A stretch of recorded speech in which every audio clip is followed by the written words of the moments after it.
15, Mzee Jomo Kenyatta. Moi akatawala miaka ngapi? 24. Ilifika mahali wakabadilisha katiba, akaanza afresh. Akaenda terms ngapi? 2 terms. Kakuja Mwai Kibaki. Akarule miaka ngapi? Miaka 10. Ikakuja Kenyatta 2. Akarule miaka ngapi? 10. Mheshimiwa Ruto ndiye amefanya 3 years. Anaendelea. Yaani kama Ruto atarule miaka 5 peke yake. Hatusemi tunataka tumpigie debe kwa sababu nyingine, ni kwa sababu ile kazi ameanza kutufanyia. Tuko na masoko 12 ambayo inajengwa, moja ikiwa hapa Webuye. Tuko na kule ingine inajengwa huko Bungoma, kule na Itiri, kule Mateka, kila mahali.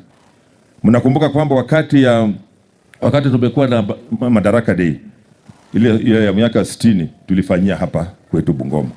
As a result of that, tukapata Sangano National Polytechnic, tukapata State Lodge ambayo iko hapo, barabara za Bungoma zikatengenezwa, tumepata Kisiwa National Polytechnic and many other things. Amelipa juzi pan paper wale walikuwa wamefanya kazi, kuna wale ile imebaki, tutarudi kufanya hiyo kazi.